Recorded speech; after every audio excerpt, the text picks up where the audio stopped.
everybody, and welcome to the Everyday Farmers Conference, all about getting started with small ruminants, primarily sheep and goats.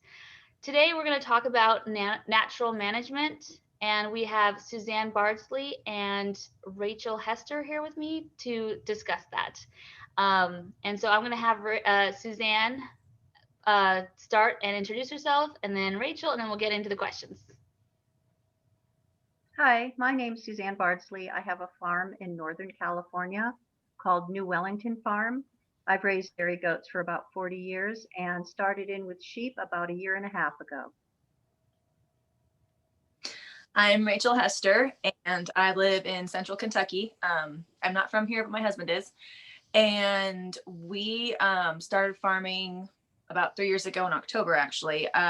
My husband had some health crisis, and so we changed our diet and started using nutritional therapy and herbalism to address his health issues. And just through the course of trying to source clean food, realized that we could make our own food so much cheaper.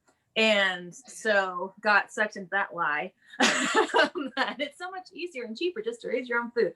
But it's fun and we love it. And so part of our motivation to raising our own food was to have a very clean source of nutrition for ourselves.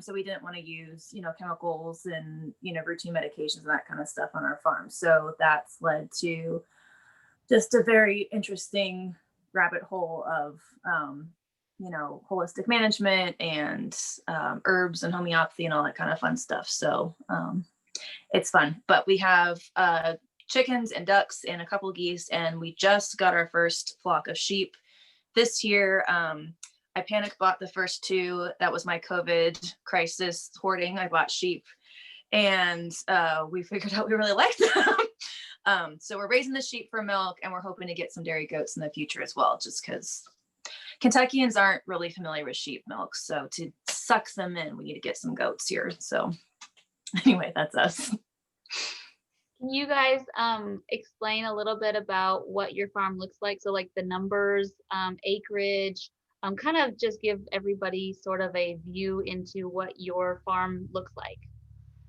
Suzanne, we'll start with you. All right.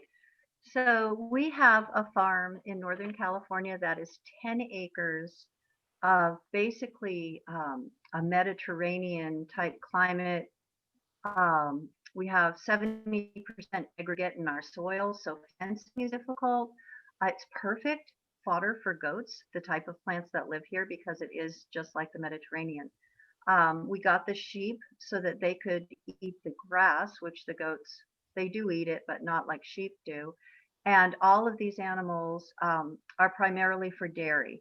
I do make, I have beehives and poultry also, but I make soup as well as cheese and all our own dairy products. And my sheep are East Asian, yes. So they will be, they're in with the ram for the first time right now. And we're looking forward to lambs. So yeah, it's pretty rustic. We have a lot of predation and but I've always been into health food since I was a young woman, and so I've developed my own protocol, learning from other people online, like Fiasco Farms, for Meadow, and Land of Havilah on the Facebook site. But also, I've developed a lot of my own as well. How many sheep do you have currently? Oh, sorry, I have 2 East Frisian ewes. I'm borrowing a ram, and I have 17 La Mancha dairy goats. That's a lot of milk. Yeah, it is a lot of milk. What about you, Rachel?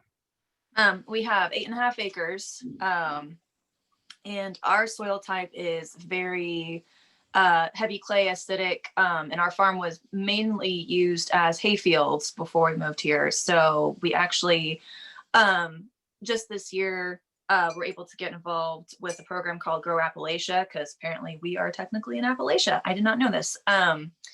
So we have no organic matter in our soil whatsoever, which is like, well, that's discouraging. But so we're needing to make a more proactive and strategic plan on how to add some organic matter back to the soil to increase decent forage and stuff like that. So, but we have about 30 something chickens that we have in chicken tractors. And then we have, I think, 25 ducks right now that are free range. And we keep both the chickens and the ducks for predominantly pest control and to add fertilization to the soil. And a nice byproduct is all their eggs.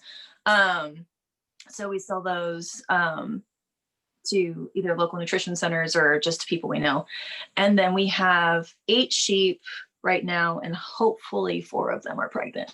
So we'll see. I've heard you can do a blood test something and send that in to see if they're pregnant. And I'm just like, is it worth just waiting and seeing, or should I just go ahead and do that? I don't know. But, and we also have bees. We have 6 hives right now.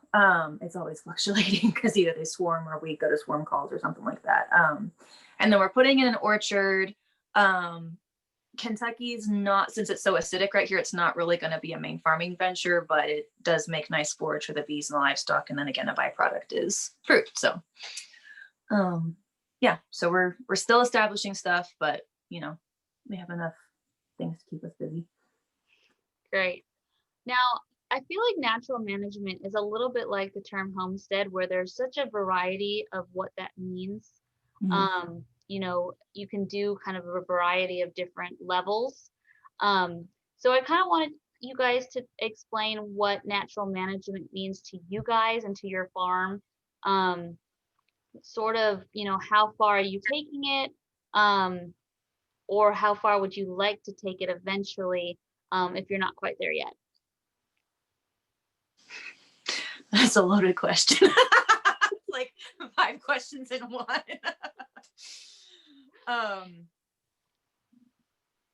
don't know. I guess for us, natural farming just means more how were these critters we have on our property designed to thrive. So not so much just can we get away with treating them this way, or can they exist in this condition, or will they not die if we do this to them? But like, what does vibrancy look like for this particular creature? And so kind of having a mindset of abundance and that of, if we take care of them, then they will take care of us in return, not what can I get out of them. So that being said, like, we're not opposed to chemicals as like the final option, but that's not the first thing we go to. That's not a route. Like, I don't do routine worming of anyone, but if they need help in that area, then I will address that. But again, like, I don't go straight to the harshest, intensest, most, you know, strong treatment. I go more towards like, can we just deal with this with some pumpkins, or do we have to go get you some actual wormers here? So, you know, and it's not a mindset of what can I get out of you, like how many eggs are you producing, or how many gallons of honey did I get out of you, but you know, are we kind of in a relationship that we both find enjoyable? So, you know, with the bees, you know, we actually haven't harvested honey yet because our main thing right now is learning how to keep the bees alive sustainably year after year, not having them die every season and we have to replace them. So that's kind of what natural farming means for me. How about you, Suzanne? Well, the first time we got goats, I went on this property and I was fortunate enough to be really remote. And my goats almost never got sick. In fact, there was some predation, not that much, but they actually, I'd let them out of the in the morning and walk up a mountain. They'd be gone all day. They'd come back at dusk. I'd feed them. They'd go in the barn. In the morning, I'd milk and repeat. They were so vibrant. And then I moved to this property where I had to contain them. And I discovered methods to keep them different. And I never use chemicals except very, very occasionally.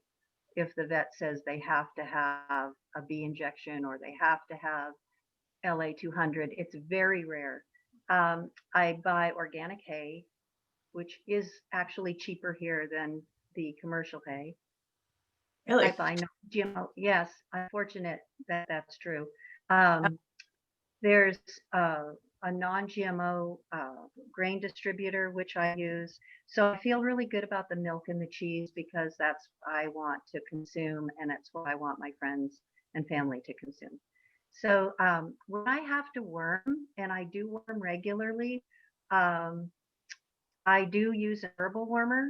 I use my most common herbal wormer is a combination of garlic and ginger that's fresh that I put in my Cuisinart, cover it with olive oil, blend it to a paste, and then I add black walnut hull powder. That works really well for me. I do use some other wormers sometimes. I rotate Fiasco Farms wormer, the two products that Molly Nolte came up with. I have used Fermetto. I like them all. The thing that's interesting is I've heard with wormers, there is a resistance built up when you use the chemical wormers, right? Mhm. So the Mhm. herbal wormers, they haven't discovered that there is any resistance buildup. But of Mhm. course, the very, very best wormer of all is pasture rotation. Wormer is your last resort. Mhm. So that's what we're working on is pasture rotation, trying to build more spaces that are the challenge being the predation. Just the last 2 nights, we've had a gigantic bear staring at our pasture. We do have livestock guardian dogs, but that doesn't make it any easier to sleep. Right. So yeah, I've tried to use. If I don't know what it is, I go searching because, and that's how I've learned. Um, uh, there's a really my mentor. I consider her my mentor is Gianna Cleese Caldwell. She has a farm up in Oregon. She has a Mhm. lot of answers, and I really do look to see what she does as well. She's an RN, and she's done really well with coming up with natural management. Uh, is there anything? Yes, exactly. Yay, Gianna Cleese I Caldwell. look. Yes, isn't she I'm very wonderful? envious. You know her. You can know her too. She's very approachable.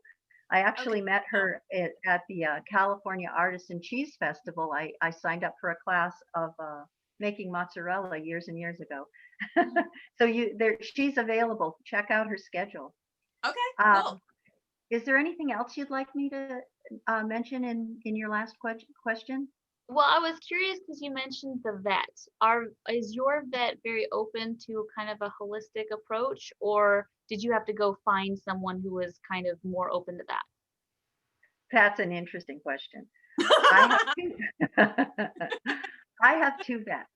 Both of them slightly frown on natural management. Mm. One of them told me that she wanted to do fecals because she did not believe in herbal wormer, and so we did that.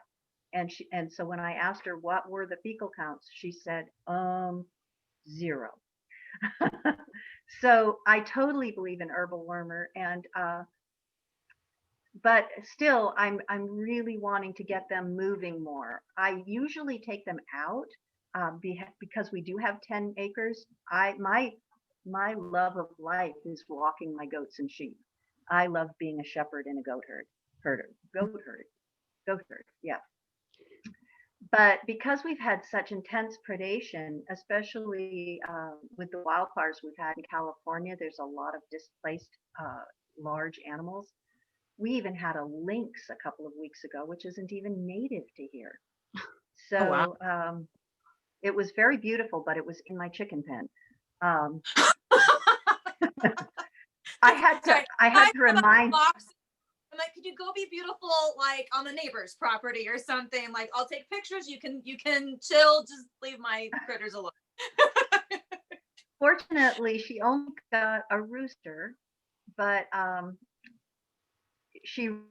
knew she'd been here frequently. It was the first time I saw her because the mode of operation was the same as what had been happening. Now my chicken pen, I found the hole and it's fixed.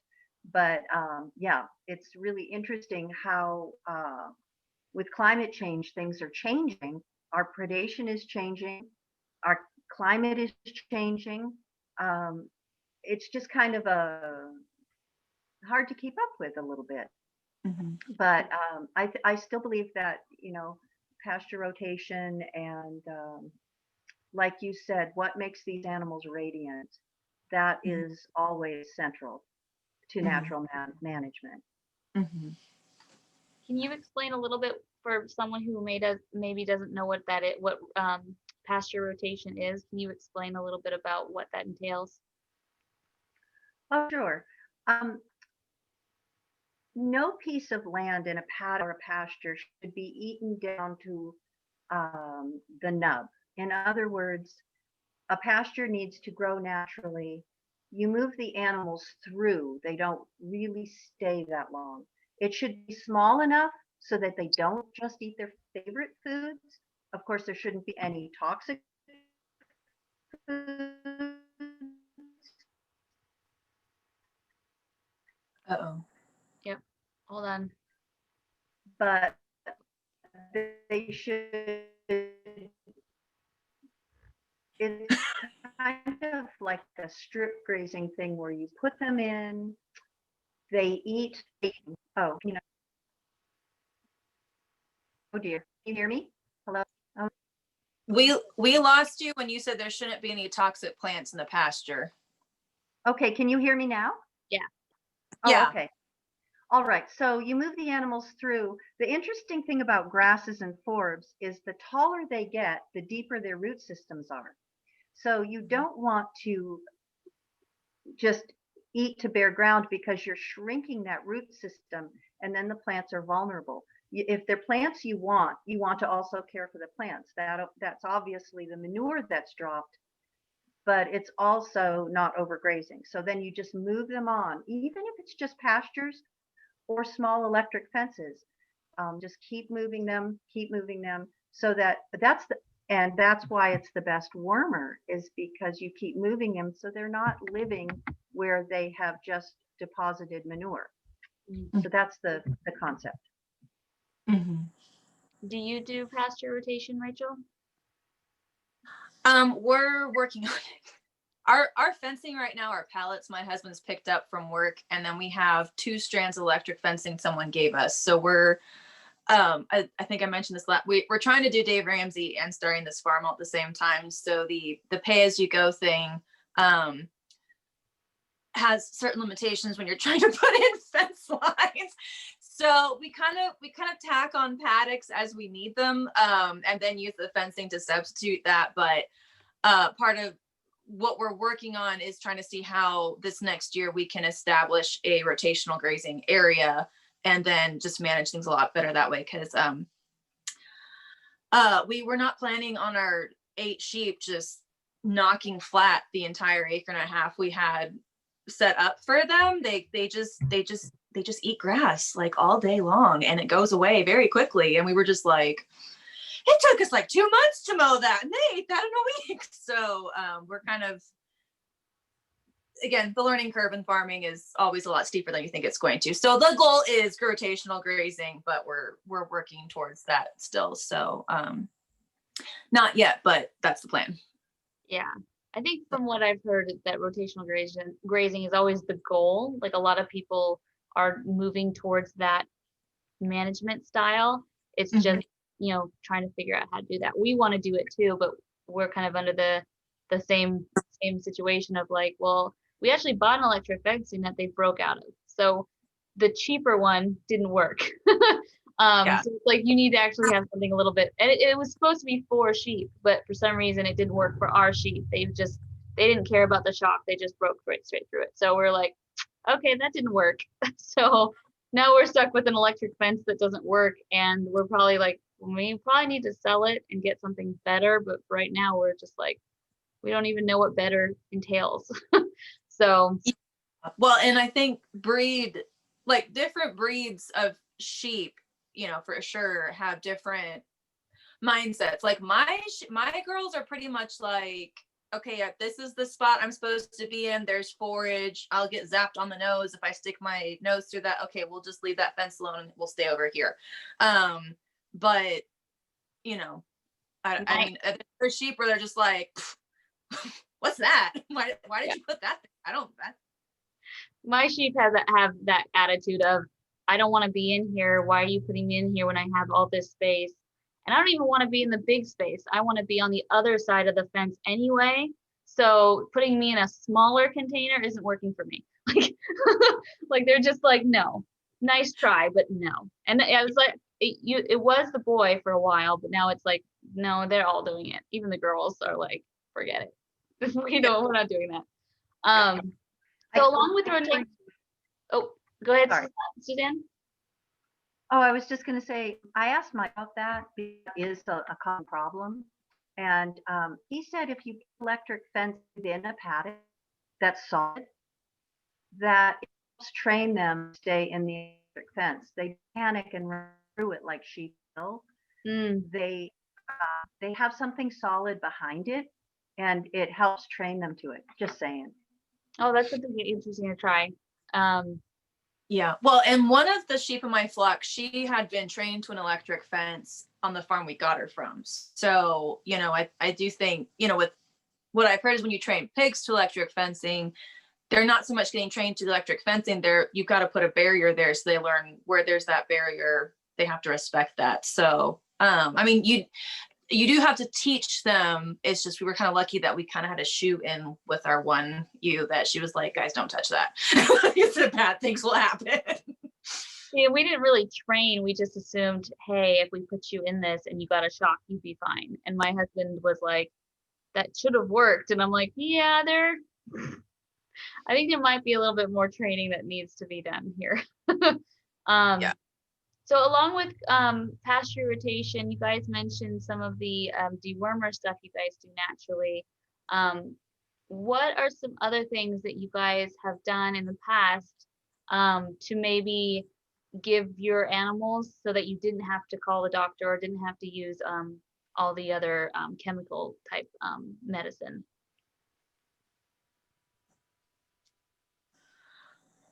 Suzanne, you probably have more experience in this than I do, so you go ahead and I'll take notes and then I'll share my thoughts.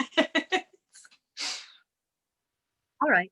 So recently I had a 7-year-old doe wake up and she was, can you hear me okay? Yeah. Okay. And she was limping and she had a swollen hock. And I thought, wow, that's really infected. And I thought about it. I decided to use bentonite clay, which is one of my go-tos for things that do with either a skin injury or a thorn or any sort of infection like that. So I took about, an eighth of a cup of clay and got it into a nice where I could mold it. And I put over the spot, found a tiny hole on her joint. Nothing had gone in. And I put it over that. I took a piece of old t-shirt, wrapped it around there, and then took some bed wrap and wrapped it. She was pretty happy with that. Clay is very soothing, but she laid down all day. She didn't want to walk on it. Next day, haul her out for milking. She hops up, she comes run out, jump on the milking stand. I took the bandage off, and then in the bandage was a 3/4-inch thorn laying on the clay. That is only one of many, many, many times I have used bentonite. I believe in it. It lasts forever. You can use it on yourself and your family. It's got so many applications. I think every natural medicine chest should have some. And there are other things like mastitis. Most people know to use the massage and the heat, the warm compresses.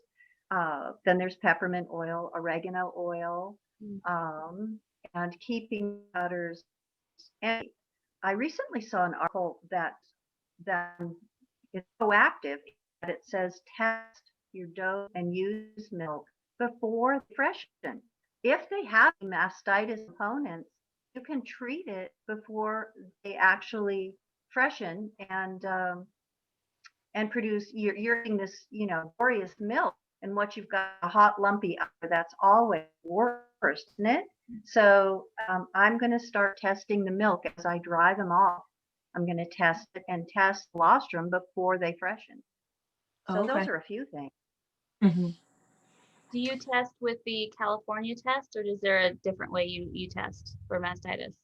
Oh, no, I don't use the California test. It's fine for cattle, and I just can't seem to get a really definitive reading with other ruminants. I actually take a milk sample and send it in. Mm. Okay. So we're near UC Davis, so that's where I send my samples. But you can send them there. They're actually a really good thing because they have a code where they pay for the shipping, so you can Oh, contact them and get a code, send your sample in.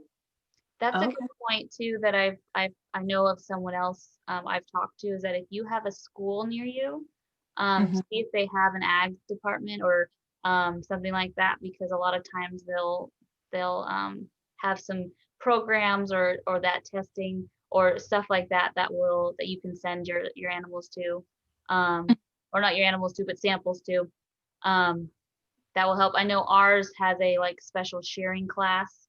Um, that they do like once a year. I don't think they did it this year, but it's one of those like look at your school and see if they have if you're near a college, especially because they'll have potentially some stuff that could be very helpful. But what about Yeah. you, Rachel? Have you used anything like Suzanne or anything different? So I've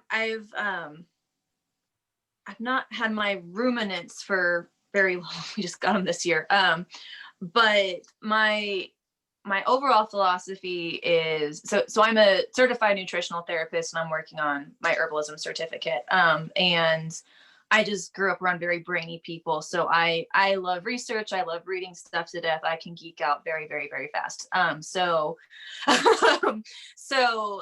which is not for everyone. Like my fiber arts mentor was up here and I was telling him, I was like, well, I read this and I read that and you do it this way. And she's like, I just do it. I don't read about it. And I'm like, oh, well, you're braver than me. But anyway, so I like to learn again, like what does health look like in this animal? I have been known to just sit out in the pasture with the sheep, or like now in the evenings, the barn's very cozy. So we've got a little heat lamp left over from incubating chicks out there so we can see. So I went over and sat there and the sheep came up and we're just kind of talking and they're woofing and sneezing in my face and it's very romantic and all that kind of stuff. And Kyle's like, which one are we going to eat next year? And I'm like, oh gosh, good moment ruined. But with that, it's very nostalgic and people on Facebook love it, but there's a practical side to it too. Whereas when one of my sheep or ducks or chickens or whatever livestock I'm looking at, when they're not feeling 100%, I can tell, which is important because with animals that are lower on the food chain, part of their survival mechanism is they don't give an indication when something's wrong until it's like they just have no other choice. So a lot of people say with sheep or with chickens, once they're sick, they just want to die. Well, that's not necessarily true. When they're sick, they don't want to show it because a predator is going to see that and go, that's the one I want to get. So it's a survival mechanism. So one thing that we've really learned is just, what does normal look like for our flock? And then when they're not acting normal, then it's like, okay, well, were they in a new paddock and were there lots of, shrubs and stuff they're not used to and they're just kind of getting a accidental cleanse, or like is this a flare up of some kind, or did they get hurt, or was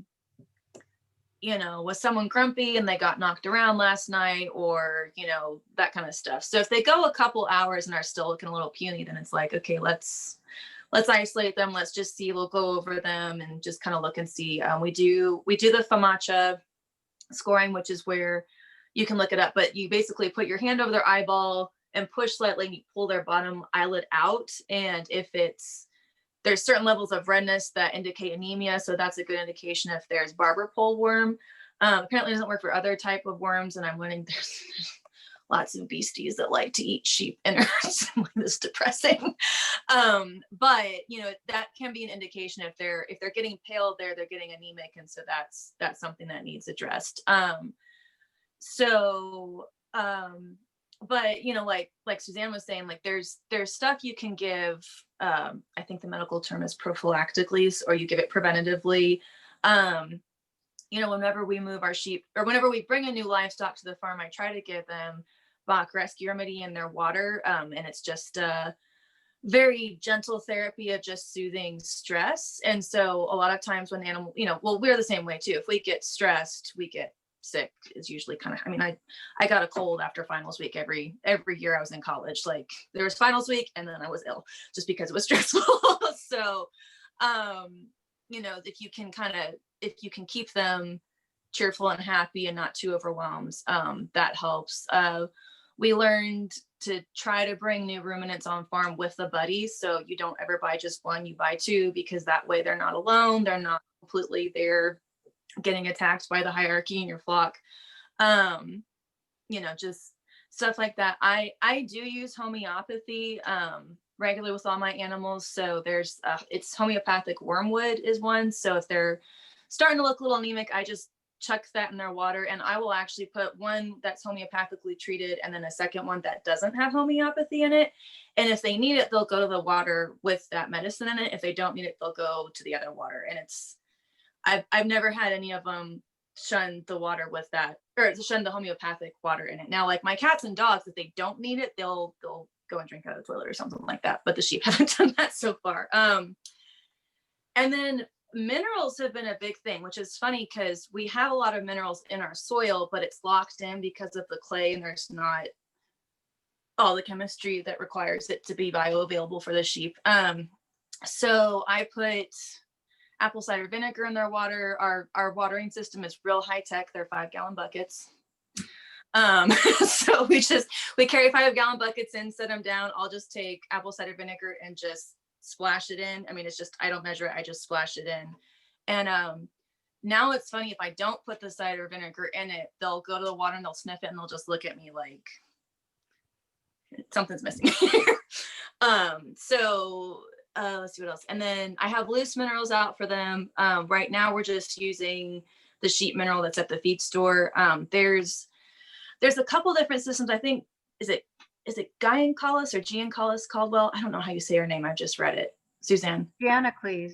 Janacles. I was not saying it right at all. Janacles Caldwell. In her holistic goat care book, she talks about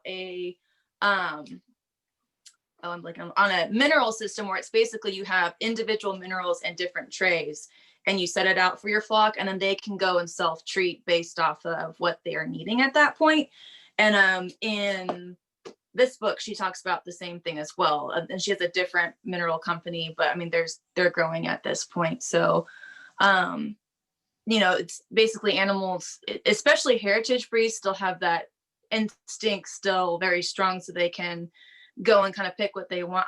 I've seen my sheep go and eat plants that are considered poisonous, like iris, or we had some little holly seedlings, and the sheep just jumped on that and they ate a little bit of it.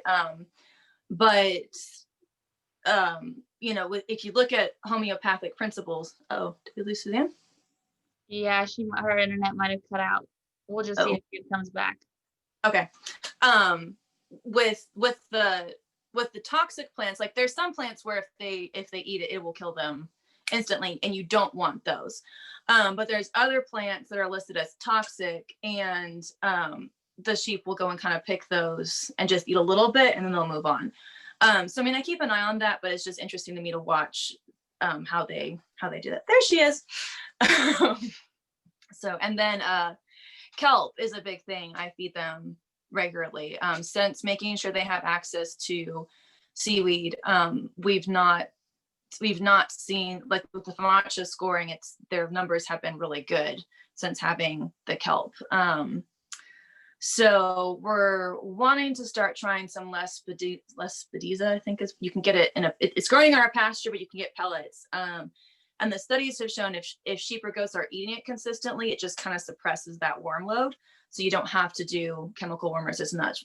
Once they get off of that, or you run out, then the numbers will creep back up. But if they're eating it consistently, then the parasites can't seem to take a huge hold on the flocks. So mainly preventative medicine right now. I just haven't had them long enough to have any really cool bentonite clay stories like Suzanne had. I'm always curious about the kelp because I've heard people do the kelp. Is it like a powder that they sell? Because I'm from California, so to me, like kelp is like the big stringy like Yeah. stuff in the Yeah. ocean. Yeah. So where do you get the kelp, and how is it a powder, or if is it pellet? Yeah, it depends where you get it from. You can get it pellet or well, you can get it in a like a granule or in a powder is how I've seen it. I mean, I'm sure someone's got pellets someplace. So being in Kentucky, we have to basically import everything. So there's a company in Virginia that has kelp and the Lespedeza, so we're gonna get 50-pound bags from them. But like any health food store worth its salt has kelp in some format there.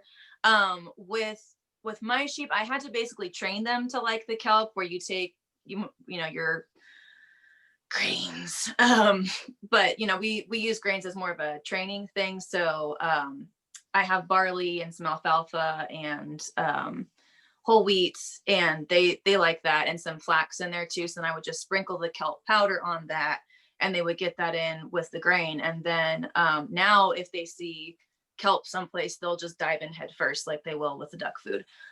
So that you have to kind of train these, like with ourselves. If you're used to eating junk food, when you eat health food, you're just like, why would you eat this? But as you start to discipline yourself to eating foods we're more designed to eat, then you don't even really want to go get the junk food. And animals are not that different. So I mean, my girls were all used to cracked corn and soy meal and all the things, which I don't think are inherently bad. It's just with ruminants, there's chemistry with how their rumen functions, and with things like corn and soy, it ferments very quickly, and that can throw off their pH. When their pH is off, then they just are open to a whole host of issues. So I tend to veer away from corn and soy with the ruminants just for that reason. Not that I think it's inherently evil. It's just they're not really designed to eat that, like say a bird is designed to eat grains. So when I do feed them grains, it's stuff like in its whole form, so it's got all that fiber to slow down the digestion, and it's more things like barley and oats and that kind of stuff that is just a nutritional powerhouse anyway, that they it's like, I don't know, I've heard of moms telling their kids kombucha is soda, and so the kids want their soda, and I'm like, that's so wrong, but that's how I treat my sheep. Like, here's your treat. This is actually a health food supplement, but it's candy, so here you go. Suzanne, it's good to see you back. If it happens again, we'll just kind of keep kind of talking, and you can just kind of hop in as soon as the internet connects.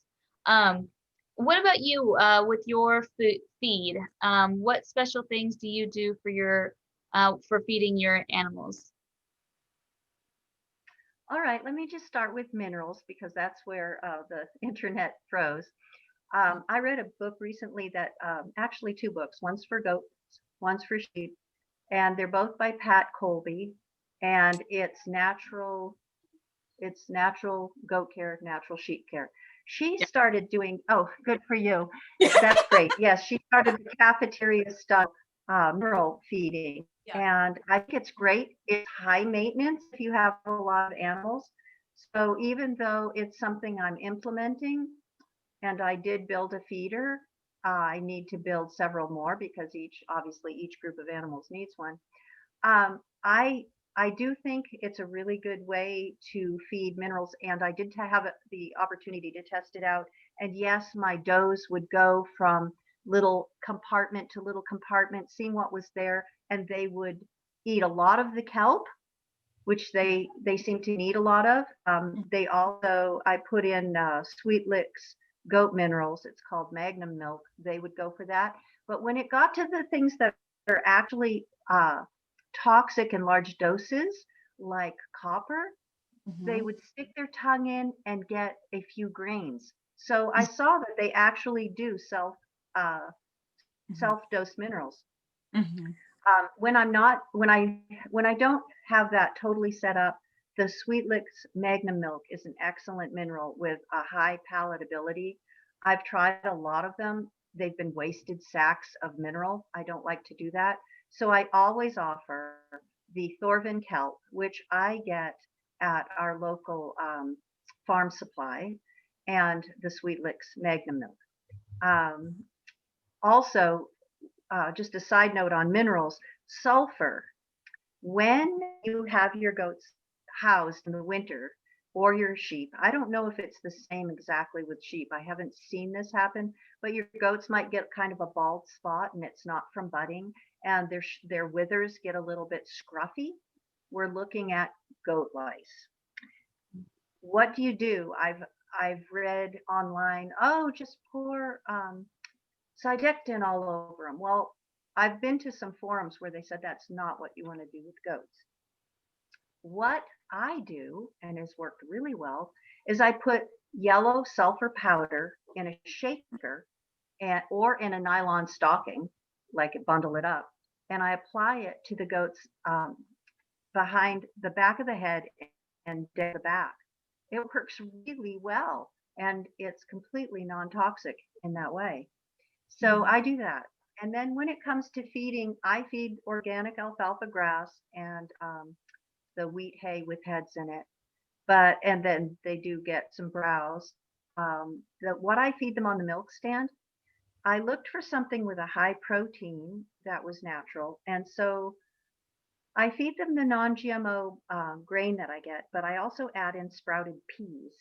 I really wanted to do a fodder system. Fodder is so tricky keeping the temperature right that I don't have a designated building to do a proper fodder system at this time. So I just sprout those peas till they have little tails. And you can sprout lots of things. You can sprout their sunflower seeds, their barley, any kind of grain.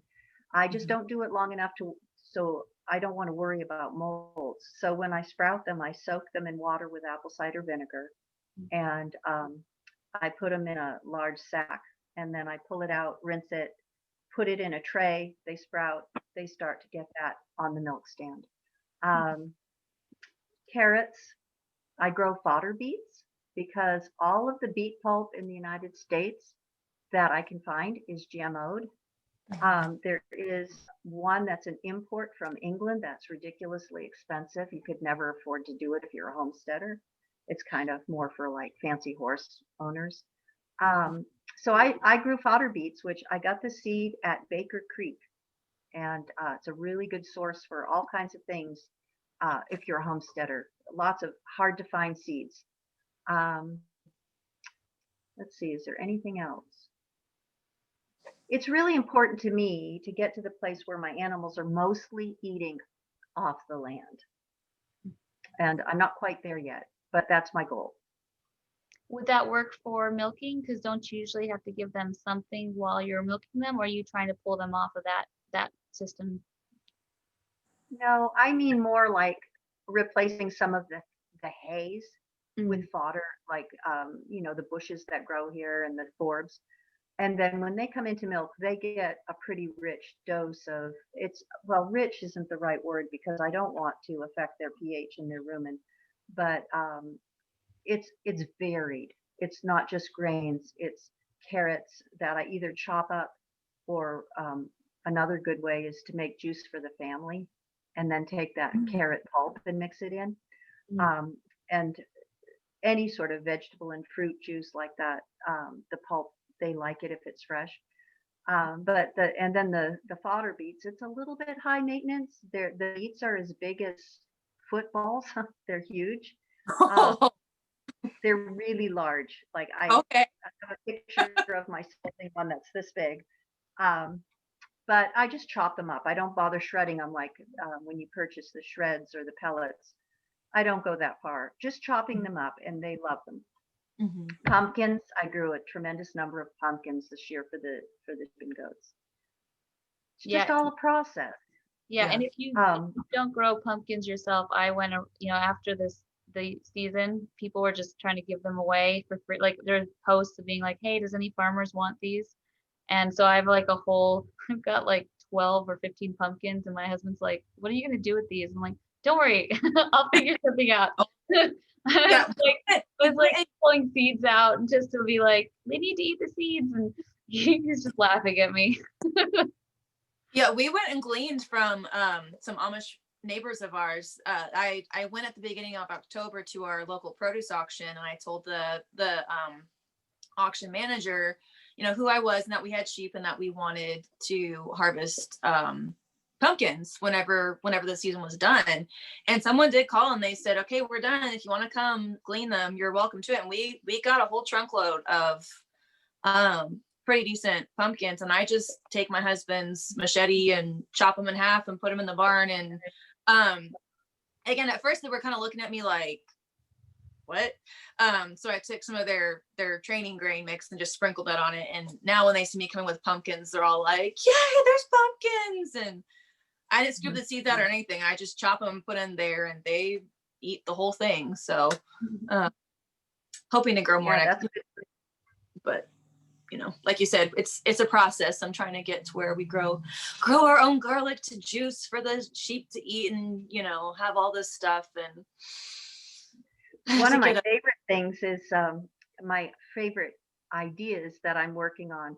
I'm putting manure along a strip that's right by one of the paddocks, and I'm planting things that they can reach through hog panel and when they're not out on the land. And it's a good barrier too, because a strip like that's like 12 feet wide, it makes a little bit more confusing for predators to think about leaping in because it's a little further in and away from freedom. So yeah, I'm working on that. And I don't know if you've seen anything about silviculture, planting trees that drop things that, or the boughs are down far enough for them to eat. I'm planting black locust and also tagastasi. I don't know if you've heard of that one. It's also called the lucerne tree. It's a very fast tree that literally has a chemical makeup very much like alfalfa hay. Because it grows so fast, you can just break off limbs and feed it to them. It's really hard to get started, but fortunately I have about 300 seeds left. So I'm still trying. It doesn't like to get its feet wet, and I got them going. And then, well, the last bunch, it was a puppy that did them in, but I know, but it's an interesting, if you go to Redwood Hill Farm, you can see pictures of it growing. They have successfully gotten it going, and they said, yes, the learning curve on that one was a bit hard, but they succeeded, and I intend to succeed as well. So that'll be growing in my goat garden. Yeah, the one thing with silvopasture that our guy told us was because we're trying to do that with our orchard, and he said stone fruits like cherries or peaches, if the leaves get hit by frost, it will release the cyanide that's in their pits and it will do damage to your flock. So that's the only thing I've heard about silvopasture that's negative. So anyone listening to this wants to try it, just make sure you watch your stone fruit trees. If it gets hit by frost, don't let the sheep touch them or the goats for a little bit. Once they weather up and fall to the ground, apparently they're fine. But and it's only if it's hit by frost. It's not any other time. But yeah, we bought about 20 mulberry trees for the official reason is for livestock forage. The unofficial reason is that I'm collecting insects. So silkworms may or may not be in our future. I have to convince my husband because he said the larvae look like science fiction villains. But they're really cute when they hatch out, and then you have silk for your fiber farm. But yeah, the silvopasture is a concept I really like, especially where we only have 8.5 acres. And I feel like a lot of farmers, a lot of people now wanting to get in are only getting smaller acreages like mine. So if you have a stacked system like that, it helps because, in my case, and I guess in yours too, Suzanne, an added benefit is we're planting locust trees on our property too. And the mulberries and willows and maples that are all really beneficial for the sheep. And they're also good honeybee forage, which, you will never be able to plant all the forage your bees are going to get. But still, if you are giving them healthier options on your farm, they don't have to travel as far as your neighbors who say growing GMO crops and spraying it with God knows what. And then you have other issues that come from that. So we're not a permaculture set up farm because that's too technical for me. But we do try to integrate a lot of permaculture type principles, like everything we have in our farm does not just have one job. It has two. And if it can have 3 or 5, that's even better. So the only thing that I'm like not really doing a good job on that with is my Angora rabbit. Like the only thing he's really good for is just the fiber, but I'm hoping he'll poop enough that I can put that on the garden and that will count as a 2-thing operation there, but we'll see. Do you guys find that you can find all of your items at your local feed store, or are there other places you have to go somewhere special for? I definitely go other places. Just like I get my seeds from Baker Creek, which is mail order, because you're never going to find fodder beets at the local feed store. And then the Thorvin kelp, I go to the farm supply. That's the cheapest place. Kelp is very expensive. If you have a lot of animals, you want to get it in bulk. You can buy it at nurseries because they use it on plants, but it's $20 for like a cereal box size. And I spend, I think I got it for $68 for 50 pounds. So it's much better to get it that way. And then, let's see.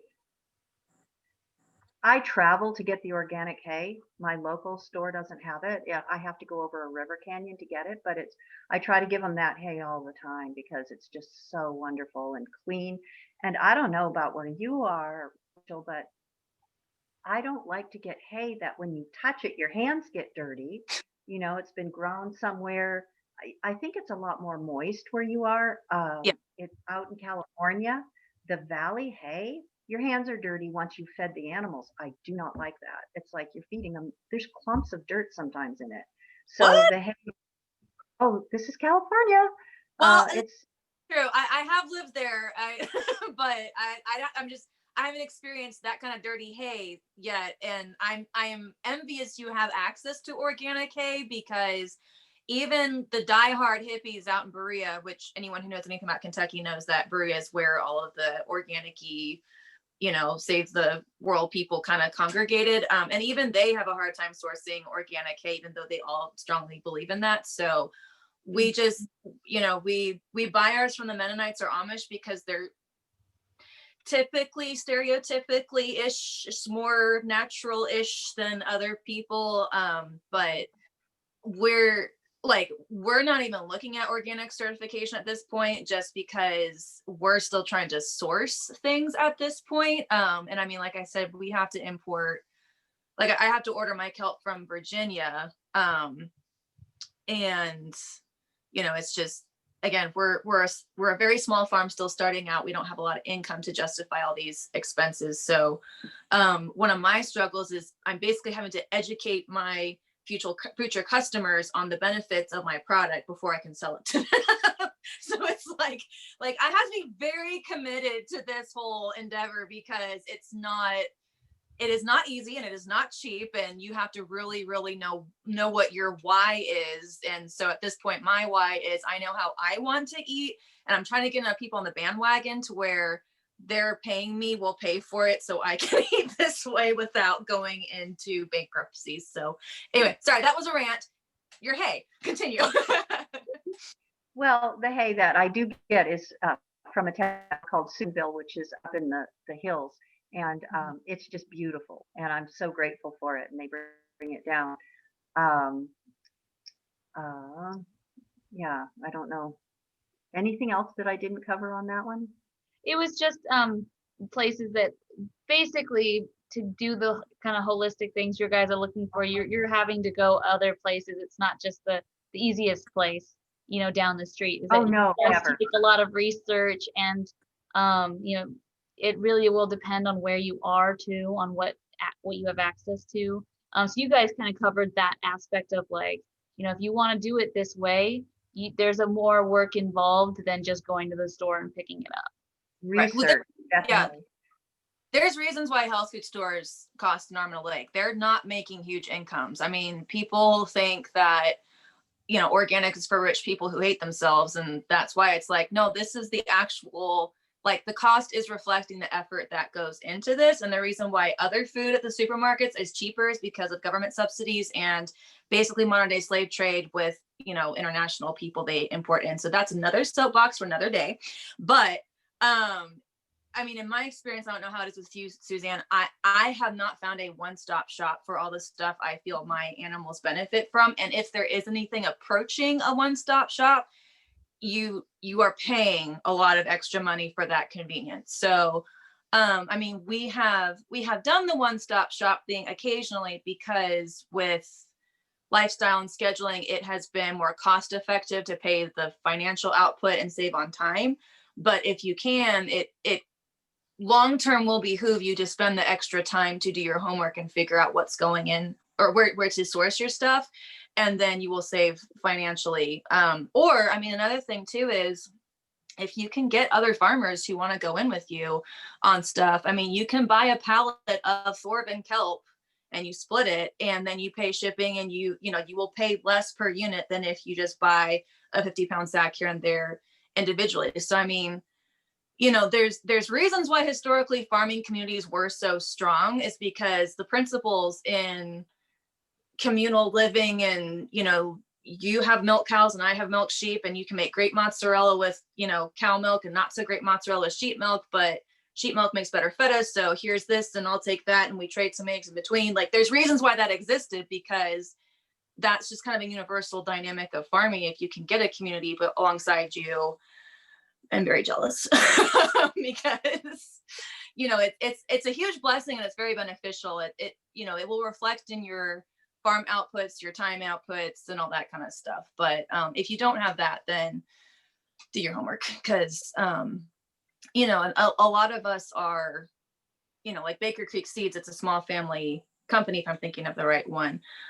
So Yes. if you know, there's small companies like that all over the place once you start researching what you want in a seed or what you want in forage and fodder. So I will say if you can talk to a person with these companies and kind of explain to them what you're doing, you know, that they can kind of guide you as far as your region and what grows better or selling it more in bulk where it's not available in the catalog and that size and that kind of stuff. So you know, the local Amish have a saying, the worst they can do is say no.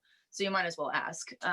So I've become a very obnoxious person with asking questions in that respect. So they see me coming to like, oh no, she's gonna ask us something.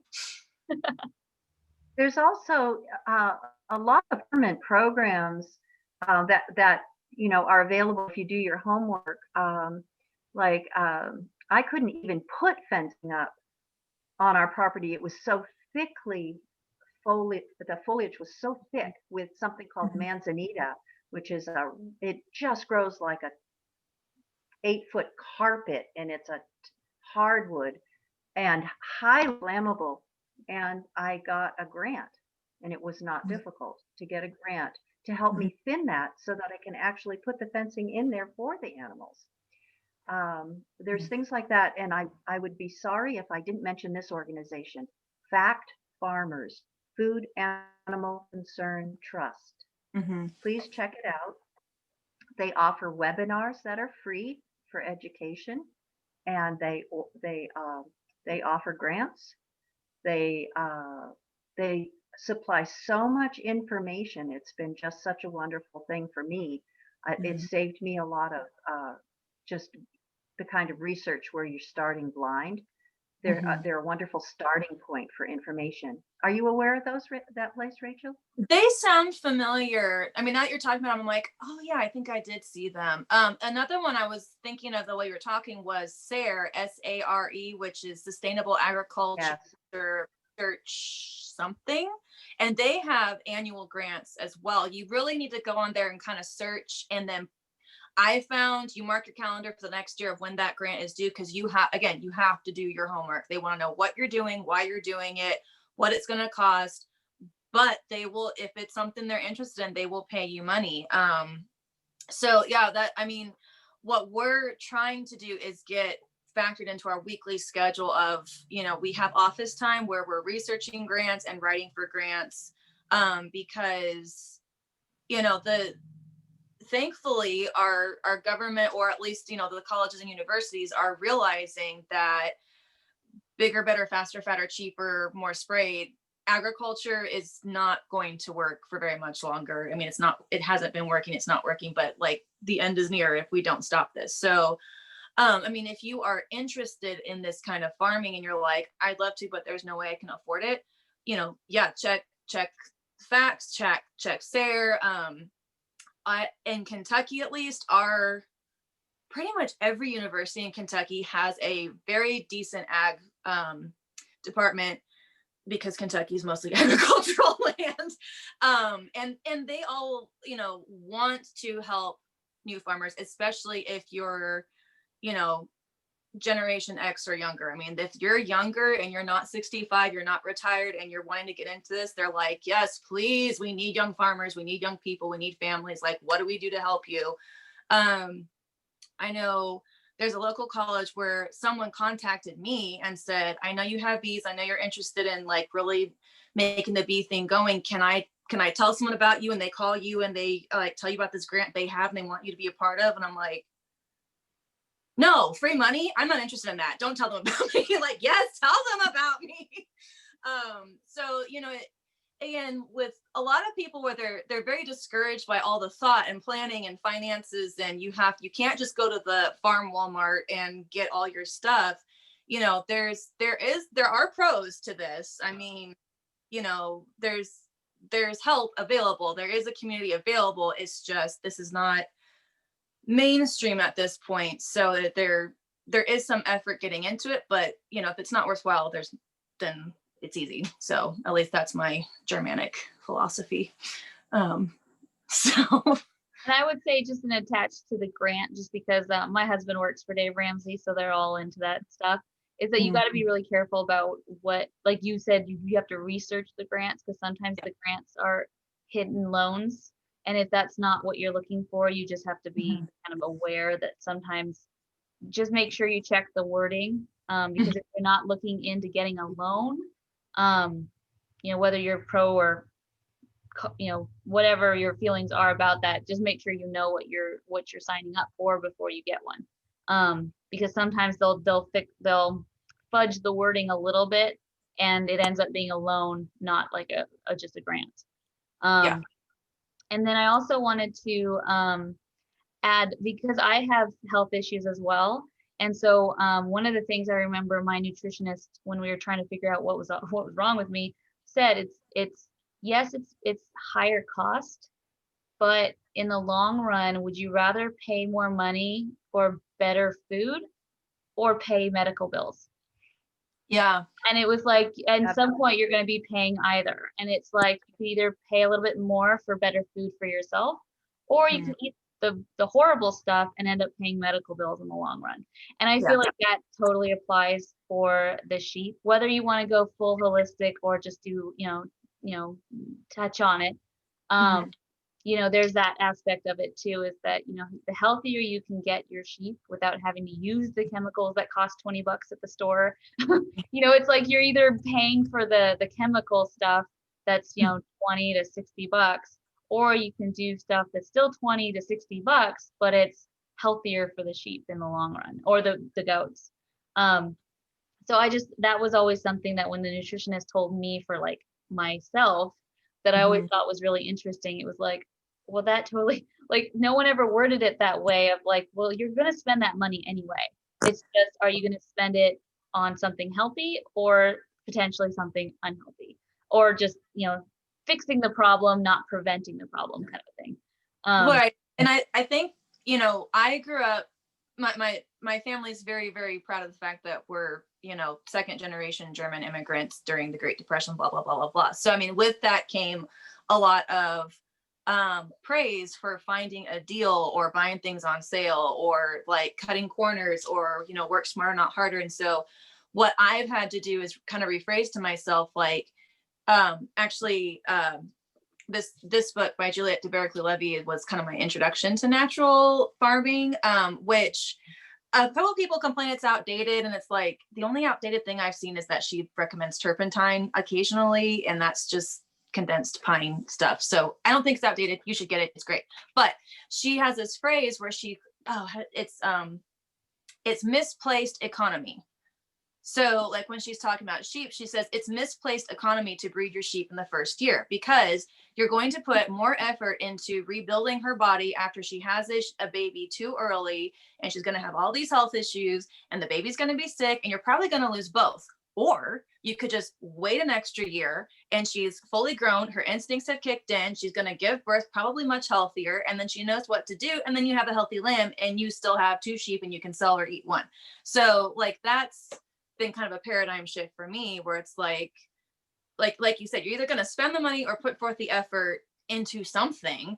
So it might as well be into something you want. Like I want healthy, happy animals. I like hearing my chickens have that special cluck when I give them old tea leaves and rotten meat, and they're just like, oh, treats. I mean, they just love that. And, you know, or I could just hear them kind of go, oh, okay, here's the same old mashed grill, you know, stuff that's cheaper from the feed store. You know, there's joy when there's vibrancy and health. So, you know, when you really get into like hardcore beauty or vibrancy or health, you know, you are spending just as much effort as when you're sick. You just feel better about it. So, you know, that's one thing when people are asking about farming or nutrition or herbs, anything like that, where they're like, you know, what's a cheap way to get into health? I'm like, there is none. Like it's all expensive, but you feel good afterwards, like versus feeling sick and it being cheap. You know, you're still paying insurance and driving to the doctors and getting medication, or you could just go get raw milk from the Amish and feel great. So.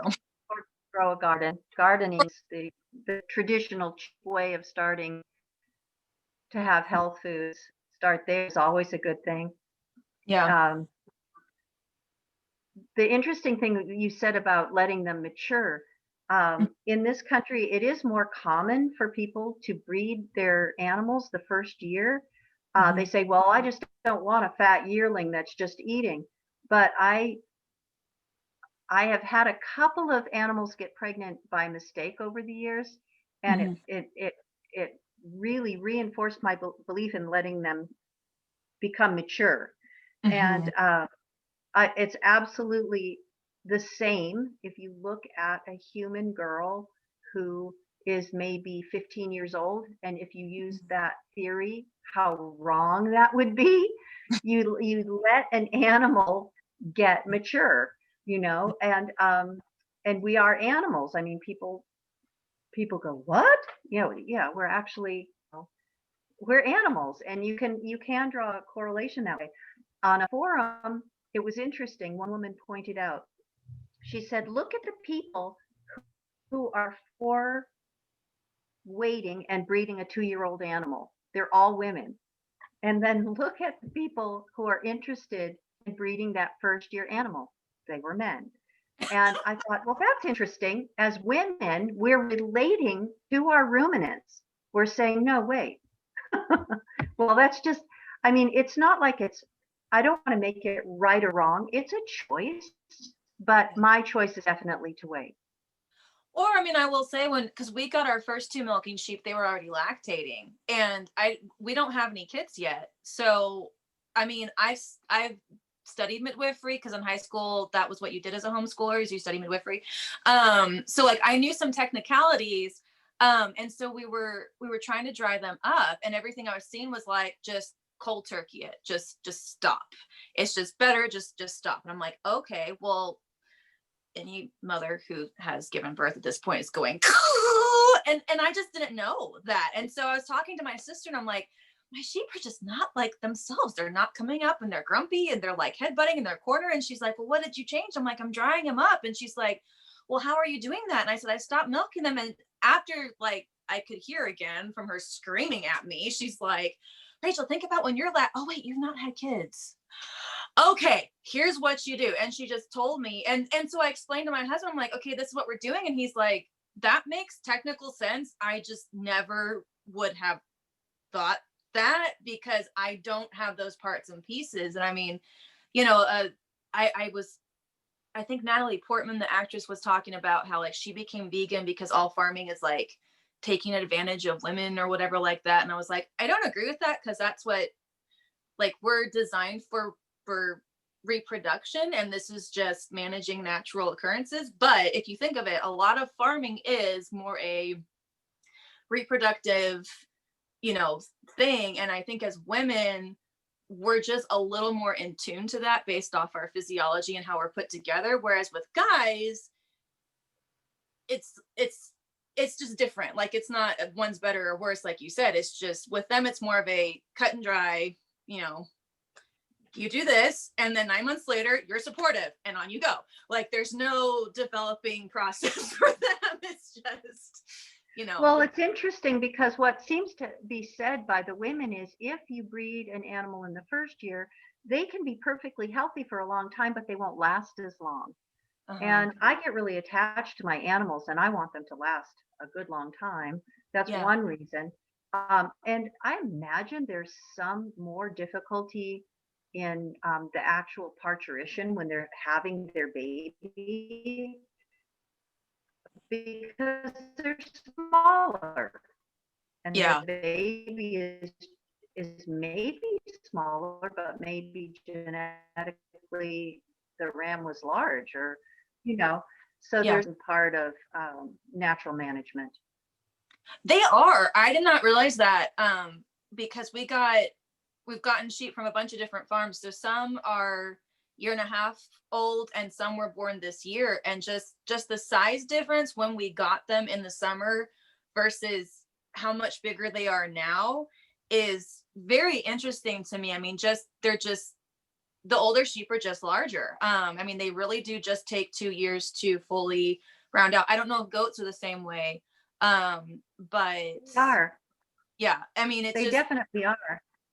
Yeah, and I mean, you know, there's something to be said to let something finish growing itself before you're asking it to reproduce.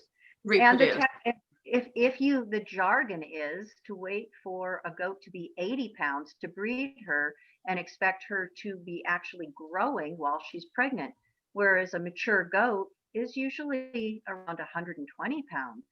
So to me, it's like, let them finish. But well, and I think, you know, modern farming in America is it's a sum of parts, just like modern medicine in America is that you're these many organs, and so which one is wrong, or which one is broken, or which one isn't working the way it's supposed to, and then you take this and you plug it in, it works the way it's supposed to.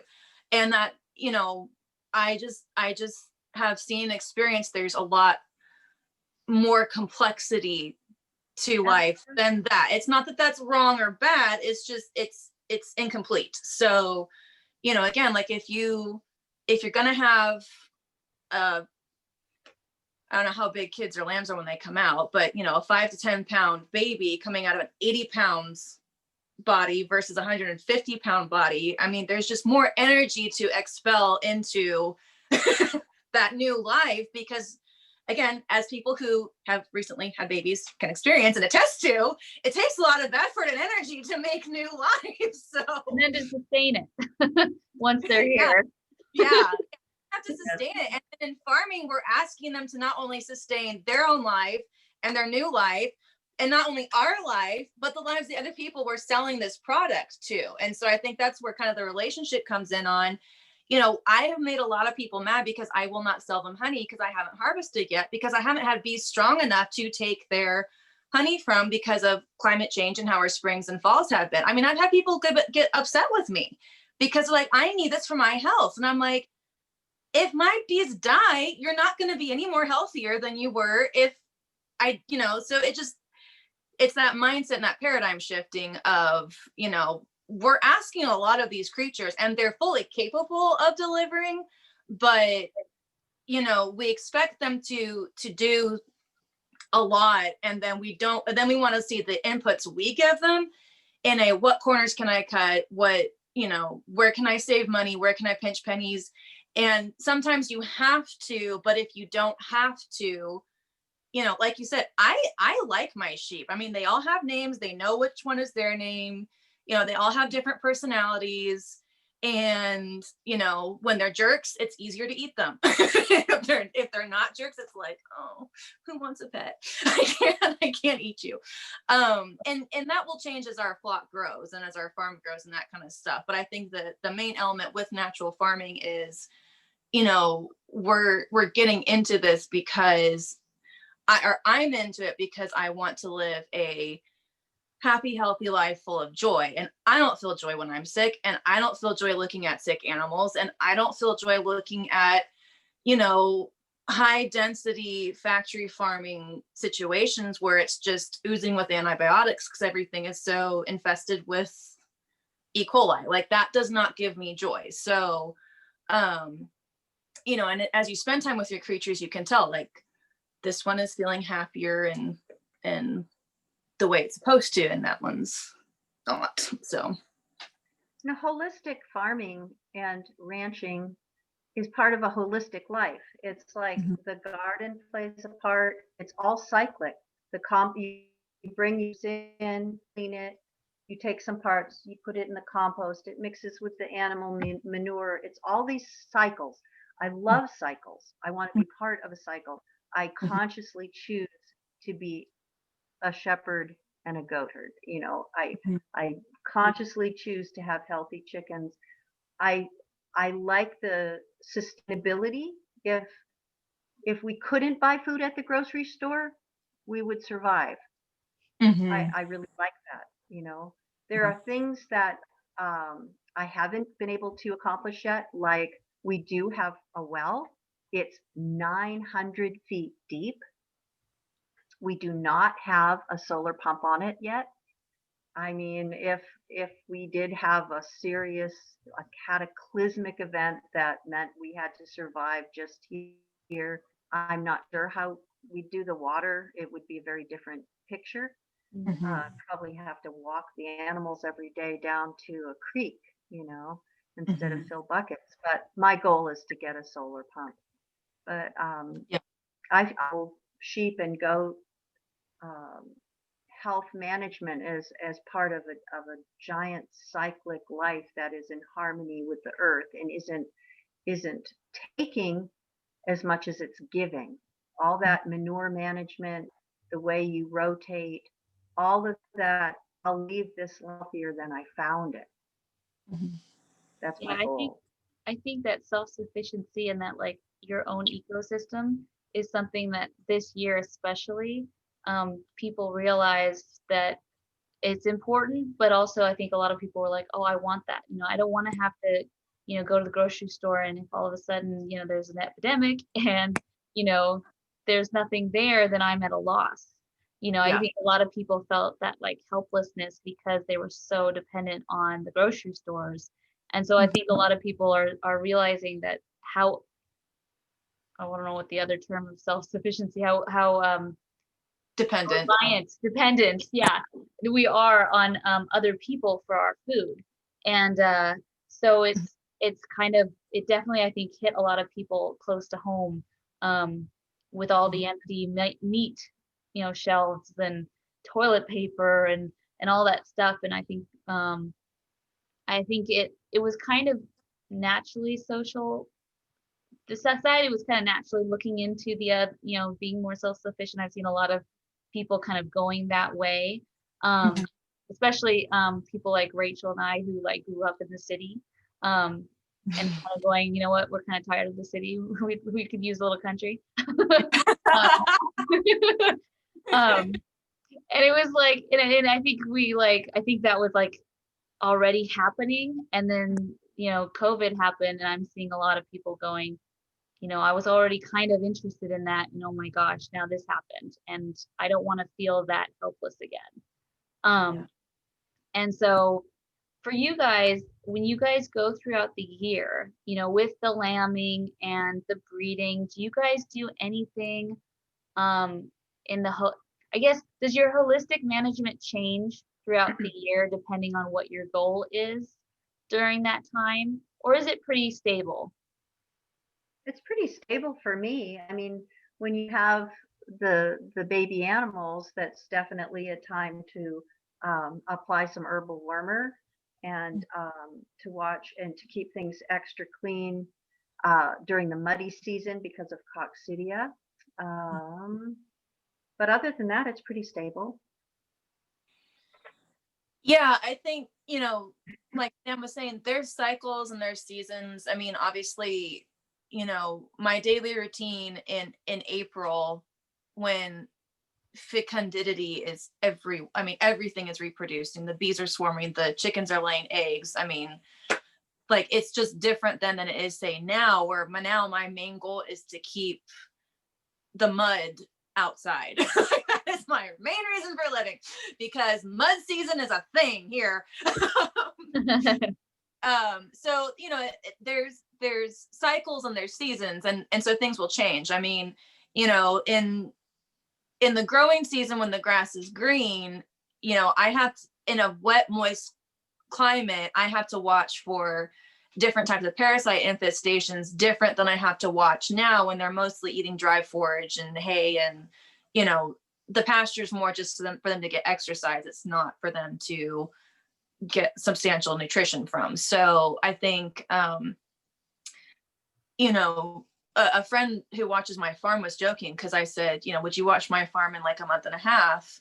And she said, sure. And I was like, okay, well, you know what to do. And she started laughing. She's like, Rachel, you're going to have to send me little video clips of what you do then, because your daily routine changes on a month by month basis. And I was like, oh yeah, I guess it kind of does, just because, your day's longer or it's shorter. I mean, then there's stupid daylight savings time, or, like, it just, if there's a holiday, everyone wants eggs from me because they're baking.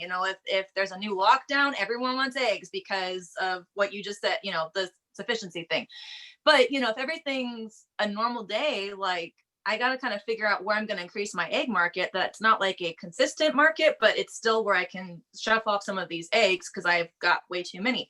So I think that changes. But as far as like, keeping in mind, what do sheep need? What do goats need? What do chickens need? They need fresh air, they need fresh water, they need fresh food, they need, consistent pH in their rumens.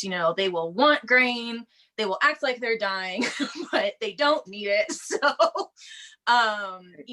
just that kind of stuff stays pretty consistent. I mean, I think that's kind of the big learning curve with this kind of lifestyle is, we're always having to think, what does next season bring? Because we have to start preparing for it this season. So, I mean, like, next season's going to be springtime lambing. So in the wintertime, it's okay, well, they need bread, first of all. And secondly, do we want to do jugs? Do we want to do pasture lambing? Do we want to have one big open barn? Do we have that? What, that kind of stuff. So, yes and no is the answer to that. I mean, you're keeping the same mentality at all times, but how that mentality manifests itself, I think, changes based off the seasons and your scale. I mean, keeping 7 to 11 ducks is totally different from keeping 27 to 30 ducks. I mean, it's just different. So, as you expand and grow, I can afford to get kelp from the health food store right now, where I know the lady, she knows me, she knows why I'm getting it. It's $8 a pound. Is that ridiculous? Yes, but it's convenient and I'm there anyway, so I get it. When I get 30 sheep, I'm not buying kelp there. I'm getting it in bulk, maybe a whole pallet, because that's just what's going to happen. So, yeah. So you guys can talk a little bit about weather. I mean, we kind of touched on it a little bit on, depending on where you are and your weather, that's going to also depend on the parasites that you're going to be faced with. So when you guys look into where you are locally, what are your biggest challenges for your farm? What are the things that you're like, this is the hardest for us to either maintain or to fight off if it's the parasites? Kind of what are the hardest things that you guys, the biggest challenges? I don't like saying hard, but the biggest challenges for you guys. Well, in California, the biggest challenge is the climate change. We used to have hot days that were maybe up to 100. That was hot. Now we've had days that are 114. Mhm. Got to get up really early, get everything done really early, and then um, have some way to keep the animals cool. Plenty of Mhm. shade, plenty of cross breeze. Mhm. And then, of course, if as if that's not enough, we live now what's called a severe fire zone, and Mhm. every year we have a fire really, really close to us. Mhm. Then we have about 6 weeks of thick smoke. It's summer for us is not green grass. Summer for us is tinder at this point. It's really Mhm. dry. And you were saying now isn't the time when you have grass. Now is the time when we do. Yeah. We have grass coming up, and I'm delighted. The brown is turning to green. And for the next number of months, I'm going to be happy. Summers here right now are just not to be believed. So that's the biggest challenge, is just keeping those animals cool enough in the summer. I asked my vet, do you think I should put up a mist? Oh no, because that's going to actually add flies, more flies.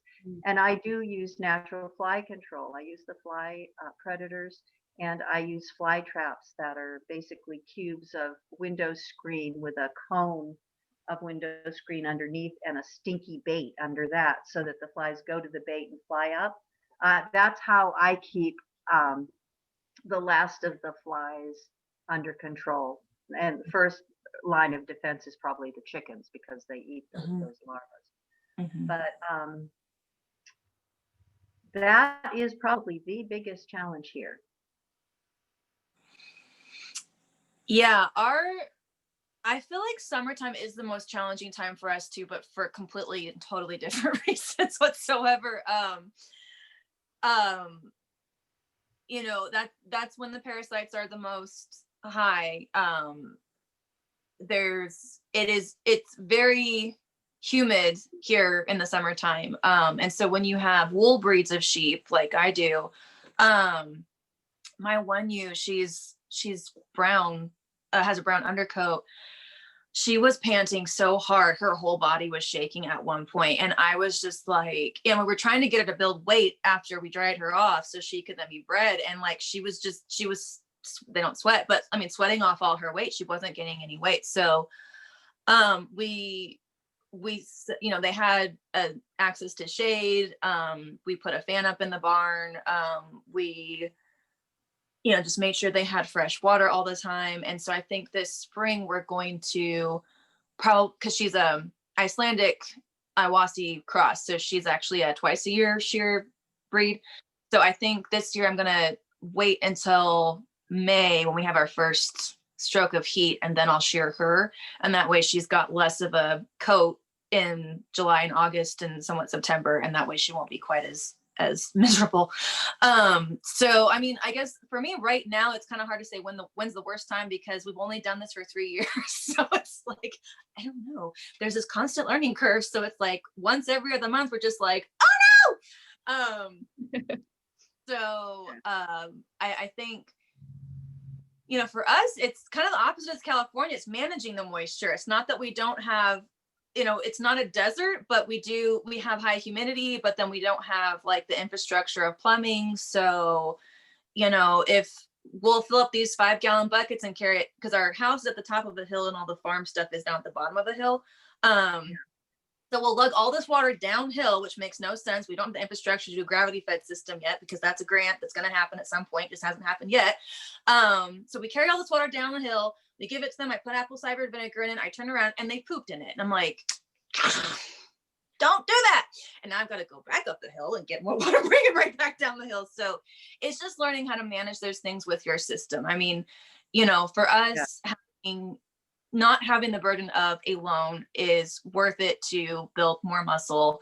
But with that comes other things. Like we could just get a farm loan, put in a gravity water system, have little spigots everywhere, it would not be a big deal. That makes my husband want to have an ulcer. So we're doing the 5-gallon bucket thing right now. So all that being said, I mean, I think moisture is probably going to be across the board every farm's biggest challenge, but it will manifest itself differently. I mean, in California, it's a desert, and in Kentucky, we're not a desert yet, but there's still things that have to be managed. Like, we're on city water, so when the water comes out, it smells like chlorine. So then I have to think, okay, well, that's going to affect my sheep's pH this way. So how do I compensate for that? And you're just going to have something no matter where you are. So you just figure out how it's going to work for you. That's a good point, though, with the water. If you're on city water, like how there's certain government stuff that will affect and make this decision for you sometimes.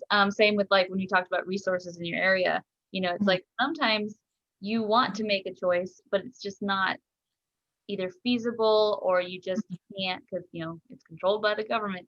And so you just have to kind of make your management style reactive in that sense, because you don't have that control. So I think that's really interesting. And we have the same problem that you had, Rachel, this year. Is we have 2 black, brown sheep and 3 whites, and the whites did fine during summer. I mean, they still, sought shade and stuff, but the 2 that were black were, I mean, one of mine, you put your hand in her wool, and like wool was coming out. Like, she was just so stressed. And so what we did is that we had gallons. We have an extra freezer chest. So we took like milk jugs, filled them with water, threw them in there so they were cold. And then around 11 o'clock, when it would start to get the hottest, we would take those ice and just dump them in their water. And I would sometimes even have to move the smaller buckets of water to where they're laying and panting, because I'm like, well, at least if they're closer to you, that will at least give off some cool air. And then another thing that we've done, we are not super naturalist yet. I'm still like doing the research because we're not even at a year yet. But one of the things that my husband's family did, and I don't know if this is technically natural, but for large water supplies, we put goldfish in there, and that will help clear out the bacteria. We have to, depending on, your weather and stuff, you have to sometimes replenish, buy more goldfish, but you can buy like 20 goldfish for like $10 or something. And, you just pop them in the feed or the water, and it helps keep it clean. And then I think his parents had it for a few years, and they said after a while, they kind of bred in the bowl, and they don't even have to replenish it anymore. That it just constantly, they just, will kind of, they have their own little eco pond. And so I don't know if that's anything that you guys have done or experimented with, but I know I've told people about that before, and they're like, I've never heard of putting goldfish out in like animals' feed. They don't eat them? And I was like, well, I think, the fish are smart enough to swim away. No, that's really good to know. I'm writing that down because we tried having like rainwater catch systems, and they just were mosquito breeding grounds.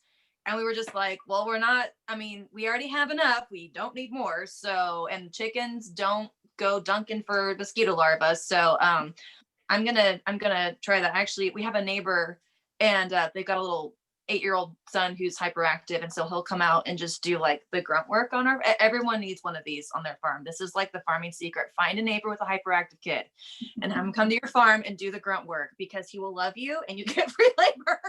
And so he wants to build a pond. He wants to dig a pond, and he knows someone. He's going to get us goldfish, and he's going to have a little goldfish pond on our farm. So that's good to know. I'll tell our little friend. Yeah, well, and for us, it's a large water trough, and then we have I don't know what it's called, but it's the thing that like will keep the level, that will refill the water. Float valve. Yeah. It's called float valve.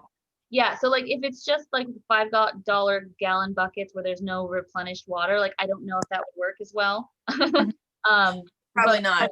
Yeah, I was like, I wanted to just throw that out there for people. It's like, if you're doing that, feeding that that way, or watering that way. That's probably not going to work because the fish need that. But that's what we do, and it's then that thing's just attached to like our hose. And so that's one of like the small ways that you can do that. That's a natural way of kind of keeping that water clean. I don't know if like how other people do it, like if they, I mean, I was assuming you wouldn't use chlorine for like animal water, but right. I went to a beekeeping class and they were like, how do you keep your bee feed from spoiling? He's like, I put a tablespoon of bleach in all my bee feeders. And I'm just like, these are insects. You do not like, what are you doing? No one do that. I don't care if he's an expert. No one do that. And of course everyone's laughing because I'm not saying this in my head. I am saying this out loud. And I'm like, you just dump out the crappy stuff and put in this. No bleach back. But yeah, I like that goal. And yeah, I mean, that to me, that is just what natural farming is you're finding ways to work with nature to have a mutually beneficial outcome. So I would count that in the natural hacks section. Every spring they offer free mosquito fish here through the egg department. They put it in the picture to come out to the fairground and get your free fish. So I think it's the whole goldfish or mosquito fish in the troughs, not the troughs, the cisterns, the big containers is pretty common. And I think it only does work, as you were saying, that it has to be a large body of water because the fish will die if there's too much temperature change during the day. Yeah, ours But like, like we had a freeze, which we don't get that often. But there was a layer of ice, but the fish will swim to the bottom because at the bottom it's warmer. So, and the same for the heat in the summer is that and to be fair, when you do the goldfish, there will be ones that die. It's just kind of, if you take fish that were born and raised inside in temperature controlled tank, and then you throw them outside in nature, some do well and some don't. So I would just say, just be aware that, like, if you go out and find if you just put in a new batch and you go out and find like 2 or 3 dead, that's pretty normal for at first, just to get the strongest ones and the ones most used to, or better capable, or better able to handle being outside. But I think this brings out a point that I kind of wanted to, we touched a little bit on it with the birds and eating the parasites and stuff. But let's talk a little bit about using other animals on the farm in a natural way, because we talked about kind of herbs and things like that. But and we touched on like using other animals like the goldfish and the birds to keep certain things at bay. Do you guys find that you've used other animals in the capacity that in a natural way? And Suzanne, we'll start with you. Yeah, sorry, I said like sorry. It's a goal for me. Using the rotational pasture system, I intend to do that because I guess the way it goes is we have a couple of horses. So I would probably start at the top, the largest animals, they would move through, and after just a day, probably I'd put of having the horses in there. And this is not typical. Usually you don't use horses, but they are here, so they will be used. They'd go through after 1 or 2 days, and then the next would be the ruminants, and they'd go in and they would take the grass down and the forest, and they'd eat the bushes. There's no problem with them eating the bushes. The overgrowth is a problem. They can just totally eat those. But when it comes to the grasses,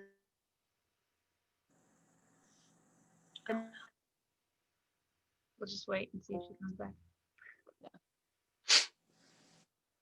Every time she's on a really good thing, it does this. I just hope she knows she's frozen. I know, because she goes on these wonderful lessons, and then it's like, we didn't hear most of it. She's planning it. She wants us on the edge of her seat going, come back. Yeah, exactly. This fence is killing us. The grass what next? What comes after the ruminants?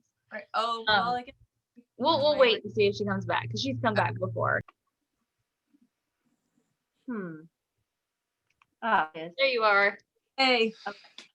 All right, so I'll make it quick in case I disappear again. Well, basically, after, if you have pigs, I understand they're the ones who go next, and then the poultry.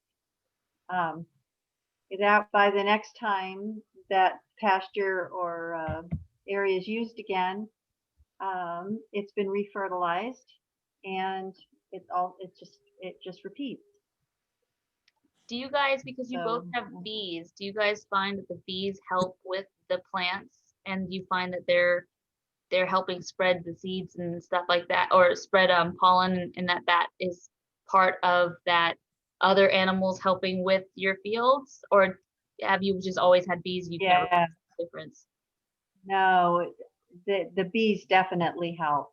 The pollination of the fruits is amazing. My garden was a jungle this year, and the bees were in it constantly. And wherever there was a leak from the irrigation, I had to be careful and kind of do a little garden dance around the garden, because any place that was wet, the bees were drinking out of that little hose outlet that was just perfectly bee sized, kind of adorable. Yes. Yeah, I've seen bees, you know, in the springtime whenever the orchard's got flowers, there's bees all over it. We are, as far as the pollination goes, it's great. Our problem is we will get a really warm snap in February, and then it'll freeze again March and April, and then it might snow, and then now all of a sudden it's hot and it's summertime. So fruit, that's probably the reason why fruit's kind of difficult here. But you know, I've noticed pretty much anything I stick in the ground will make seeds that are fertile. Like I plant basil everywhere. And I mean, it's always got big, juicy, gorgeous seeds on it. So, I mean, again, bees are another whole steep learning curve I found, just because they just are. But I mean, they're definitely worth the investment, because, you know, every spring I've got hyacinth everywhere, and there's these bees all over the hyacinth, and they just make the best cards for Easter, that kind of stuff. But we, you know, one thing beekeepers have a huge problem with is small hive beetle. And when we didn't have chickens and we weren't giving the bees herbal supplements and probiotics and stuff, I mean, we were just as infested with small hive beetle as everyone else. But I have noticed I give my bees probiotics and herbal tea. So, and then recently a new company called Healthy Bees LLC started, where they have protein patties that are made with spirulina, not soy protein. And they've got other herbs in them. And so I started giving that to my bees. And then we have a small flock that's free range, and the small flock of chickens loves being around where the beehives are. And I've seen maybe 2 small hive beetles this year in each hive. So, you know, with the small hive beetle, the larva will fall out of the hive and go pupate in the ground. And so you know, which is a chicken's just favorite thing ever. So, you know, there's definitely a symbiotic relationship with the bees and our other animals. You know, I've seen bees drinking out of the duck pond when there's fresh water right there. I've seen them cleaning up like something out of sheep manure. We grow mushrooms. I've seen them flying around where the mushrooms logs are. So, you know, the symbiotic partnerships with the honeybees is not obvious, but it definitely is there if you're looking for it. So, do you guys find, because I think I had someone share an article with me, have you guys ever given specific herbs for a specific purpose? I know that someone said that if you give them, I believe it was mint, it helps them dry off. If you give them something else, it helps produce more milk. Have you guys experimented with any of that, or researched any of that? I give sage for drying off. yeah. Okay.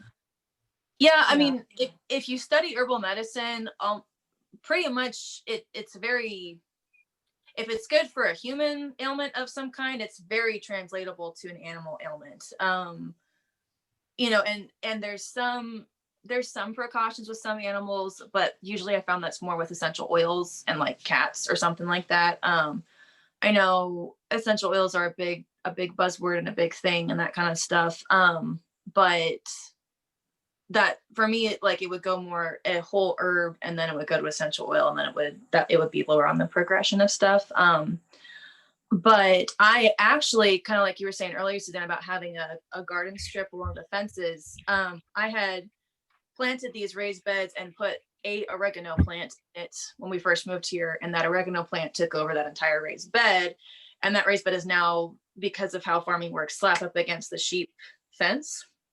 And I have noticed my sheep going and eating that oregano occasionally through the fence and getting forage that way. So I like having plants available to the animals, just kind of forage when they want to. Like, I've got a big willow tree out there, and I'll notice them eating it sometimes and leaving it alone other times. So, but I'll mix dried herbs into their feed if I feel like they need it. I know fennel is really good for lactation. And yeah, sages for drying up. I don't remember mint. I've heard more for like mastitis prevention. But you want to be careful with mint because it can give your milk a minty flavor, which is not always desirable. So, well, I know for myself, because I'm breastfeeding right now, I take fenugreek. Yes, Supposed agreed. to increase milk production, and I think I've read that you can do that with sheep too. It's just fenugreek is not the easiest thing to grow. I think it like only grows for like a week, and then it's dead. Like then you have to harvest it. So it's like really fast, and the turnaround's really really good, but it's not like it'll just grow throughout the summer. Favorite weapon for getting bulk herbs: go to your largest city, find an international grocery store, preferably one that's an Indian grocery store or a Middle Eastern grocery store. You can get the best bulk herbs for super cheap, or find a bulk herb Mennonite or Amish store. And you can get huge amounts of really good herbs and spices and not have to like sell a kidney or something like that to afford it. So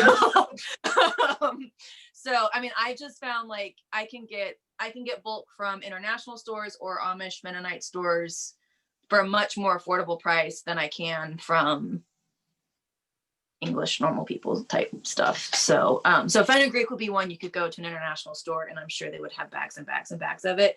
And that's one where if you get fenugreek seed, you can sprout it and feed it to them as you feel they need it. And you're not having to like grow a whole field and manage that. You just sprout little bits at a time and feed it that way. Yeah, because I think one of the things I've heard is that people will grow certain herbs in certain pastures depending on where they want their sheep at that time. So if it's, they're milking their sheep, so they keep them in this pasture, which has all those herbs that have all the helping to make milk. And then when they're, towards the end of the summer when they're drying off to breed, that you'll move them over to here, which has all of those. And I'm like, that is very complicated stuff that like takes a lot of like prep and like forethought. That I'm not quite there yet, but because we're doing, dairy sheep and potentially making sheep's milk ice cream, like that's stuff that I was just curious about if you guys did, because you guys are, more homesteading. I mean, Suzanne, you do more milk too. So it was interesting that you said that about the sage, because I think when you go online, you hear sometimes people like, yeah, sage is great. No, sage is not great. No, this is great. No, it's not. And it's like, you don't know who to really trust, I guess, because you're just like, I hear both that it's good for both. So I think sage I trust the goats. I Yeah. trust the goats and the sheep because I have sage growing. I've offered during milking, when I want milk, the anise and the fenugreek. And then any herb that I really like for the animals, I try to grow. But I will tell a little short thing about, I had a young doe became orphaned, and I had to bottle feed her, and I gave her too much. I gave her too much milk in a bottle, and one night she started just crying, and I gave her I looked it up and I gave her a bottle with ginger, cloves, and cinnamon. Mhm. And I don't think she would have survived if I didn't give her that. It was a last resort because I couldn't call the vet. In the morning, the vet, returned my text. I said, "Oh, she's all better now." That was what it took, just those herbs. And I just so believe in herbs. And I And haven't done a just lot with homeopathy, although I do believe in it. yeah, Mhm. and just from my point of view, when I had major morning sickness, ginger was the only thing that settled my stomach. I couldn't eat it because I know people do ginger wafers, but I can't do grains. So I would just take the essence and just kind of sniff the bottle, or I'd dab it on myself just to kind of get it just around me. I remember when I used to work in an office and people were like, "What is that smell?" And I'm just like, and this was when I wasn't telling people I was pregnant, and I'm like, I have no idea. It's like, I'm not sure. Me. um, but Essential yeah, oils. definitely. And this is something I remember hearing, I think from a Chinese holistic place, was ginger is a warming agent and peppermint is a cooling agent. So depending on how you naturally run, one is Mhm. going to affect you differently. I run very cold. So when I tried to do peppermint to settle my stomach while I was pregnant, it made me sicker because it Yep. made my body just all the way cold and it just, freaked it out. Mhm. But because I run naturally cold, I needed something warm. So the ginger absolutely settles my stomach. I mean, it's not like I don't ever, like once I'm pregnant, it's like, oh, I just snip it and it goes away. But it definitely is like the only thing that seemed to help. So I think that's really interesting, Suzanne, that you mentioned the ginger with your baby, with your lamb, because I'm like, oh yeah, I'm like, I get that. Um, Yeah. so I know we're a little bit over, but I wanted to do one more question before we have you guys, before we sign off, because we had major tick problems this year. Major, like we didn't. I had a lamb who would walk a few steps and then collapse. And of course, my husband, who doesn't know anything about sheep, was like, "Oh, she's fine." I'm like, "She's not fine." I was like, "Her head is down to the ground. She's acting really funny." I was like, "Something's up." And so it didn't. We still didn't know it was up with her until I saw an engorged tick on the ram's behind. And Mhm. I'm from California originally, so ticks is not something that I am familiar with at all. And I was like, I posted and I was like, what is this? Is this like a cyst? Did he get stabbed or something? Like, is it infected? And everyone's like, no, it's a tick. And then once we flipped them over, because they were still young, small enough for us to do that, we saw like a whole bunch. I think I took off 12 off of one, like between three of them. Um, and so ticks were really bad this year. And I was like, what have you guys experienced a bad tick problem? And if so, what do you guys use holistically to kind of prevent them from sticking? I Um, use EOs and specifically cedar is the Okay. best. yeah, that I took cedar chips and spread it in the sheep barn. Um, I like you just get the cedar wood chips. I just spread it, and I would put the cedar chips down first, and then I would put some hay or some straw on top of that because with the cedar it makes dust, and that can affect their respiratory systems as well. Um, and then I I think Juliet again in her book talks about you can take it's gonna sound weird. You take dried chili and you light it on fire and you enclose the barn and you leave before it catches fire because you will blind yourself. I'm not even joking. And it will basically fumigate your area because we had like fleas or something in our straw for a while. So I didn't light a fire because my husband's a firefighter and he wouldn't let me. But I took the cayenne powder and I would mix that with the cedar chips and put that down and put the straw on top of it because it can burn skin. So you don't want it like directly on them. But really the kelp and the apple cider vinegar in their feed seem to make them less I mean, and here's the thing with illness and parasites. Louis Pasteur was not completely correct. It is about terrain. Terrain theory is actually a good thing. So if you strengthen your animal and you make them more healthy, they will be less palatable to parasites and other creatures like that. Another thing I did is I would also put some grain down in, like, just for the chickens. I would put some grain down and then cover it with the straw so the sheep didn't know it was there. Like, they have to be out of the barn for this to work. And then the chickens would come in, or you can do mealyworms too if you're concerned about the sheep getting into it. But the chickens would scratch the mealyworms, and then they would also, as they were scratching, figure out there were beasties in there. And so they would go after those as well. So those were some things I found to help. And then of course the official correct answer for tick problems is get guineas, because they love ticks. So did you have anything else, Suzanne? I feel like I cut you. No, you didn't. Okay. I tried guinea hens. I can't stand being around them. They're so loud. So I use diatomaceous earth in areas that do have problems with fleas, and I think it would work with ticks as well. Because it being sharp little pieces, that it cuts their exoskeleton, and they just lose all their moisture and die. Yeah. And the cedar chips, I did put that in the front yard because our dog got infested, not the ruminants, but it worked. But the cedar is super good, either the chips or the EO. And then the other thing is feeding brewer's yeast, not nutritional yeast, but literally brewer's yeast. Okay. Fleas and ticks hate the taste of animals that eat brewer's yeast. Now, the animals don't either. So you do have to kind of hide the flavor of it, kind of get sneaky in how you're getting it into them. But however you want to do that. But that's another one. Molasses one. Yes, it is good. It binds well with molasses. Yes. The brewer's yeast is really interesting because we have ducks and they were molting, and people were saying to get a little extra protein in them to get them through their molt, to put brewer's yeast in their food. And so we already have like a little can of it. So I was like, that's really interesting. It's like if you already have something like that for some of your other animals that you can just kind of use for the sheep. I was actually curious to think that our sheep, is that okay for sheep? But it sounds like that it could help.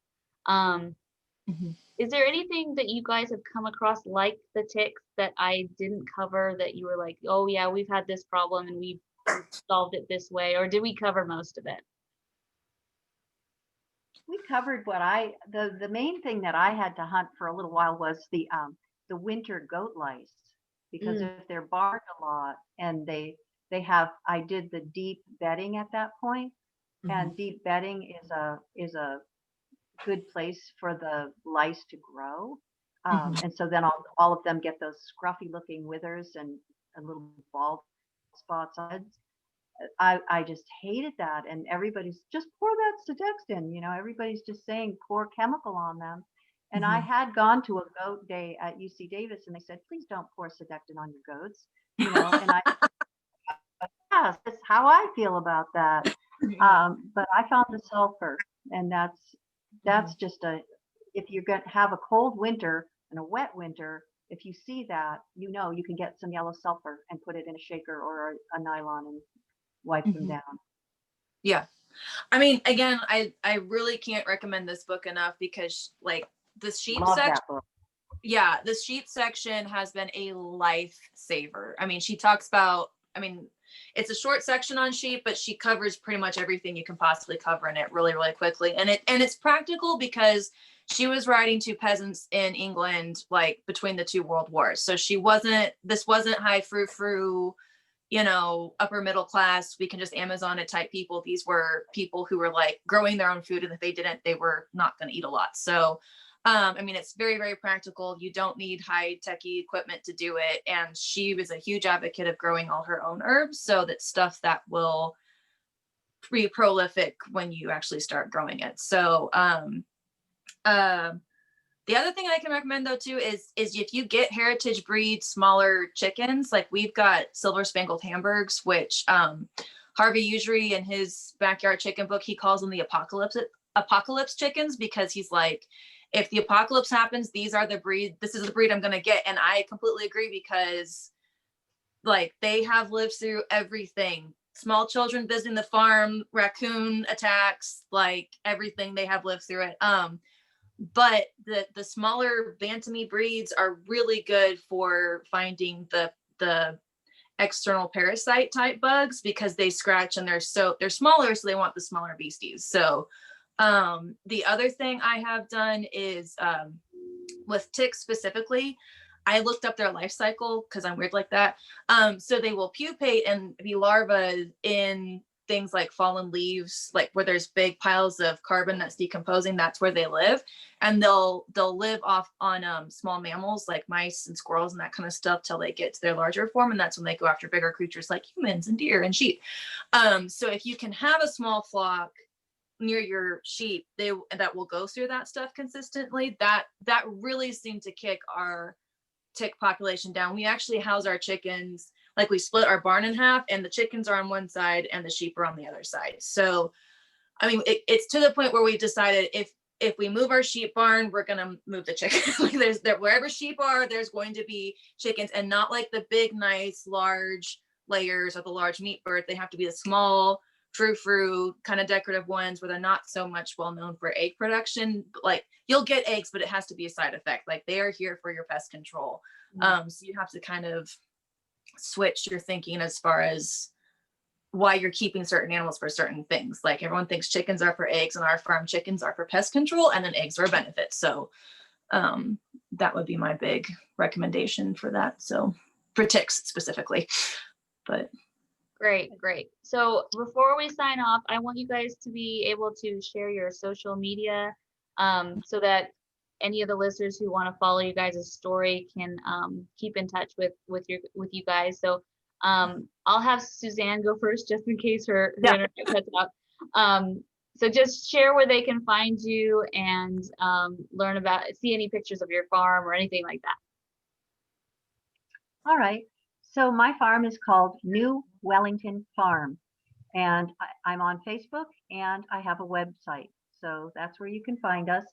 That the reason for that is my great grandfather had Wellington Farm in New Hampshire, and I wanted to honor my mother's family in that way. That there was another member of the family that was going to farm, so New Wellington Farm. Is that newwellingtonfarm.com, or what's the handle for your website? Yes, it's www.newwellingtonfarm.com. And it's just New Wellington Farm on Facebook. And yeah, I love feedback. I love questions. I've started doing a blog. That's a challenge for me, but I've started. Cool. And how about you, Rachel? We have an Instagram account. Our farm name is Whoopsie Daisy Farm. There's a song behind it and a story, and we're both type A personalities, and I was like, we're gonna have to get used to making mistakes, and we'll just say whoopsie daisy and move on. So that's where our farm name came from. So it's Whoopsie Daisy Farm, WHOOPSY, then Daisy Farm on Instagram. I don't have a website yet, but I personally am on Facebook. So if you see Rachel Hester, I'm on pretty much every sheep board on Facebook I can get my hands on. So if you see someone saying something somewhat cynical, kind of funny, and very controversial, whose name's Rachel, it's probably me on a sheep thing. So I love watching you guys take notes of each other's handles. I've seen a few of my speakers do that, and I just love it because I love the idea of you guys staying in touch too. Especially since something like this is such a topic that you both are really interested in and can share, so much between the two of you guys. So thank you guys so much for spending this time with me. I will let you guys have your Sunday back. Thank you, Julie. But I have an Instagram too. Oh, you have an Instagram? Sorry. Is it the same new? Yes, it's the same. New Wellington Farm. Okay. It's been lovely chatting with both of you. Yeah, I appreciate you guys spending the time with me, and this has been so much fun. Yeah. Nice to meet you, Suzanne, and good to see you again, Delaney. All right. Bye. Nice to meet you too. Bye. Bye.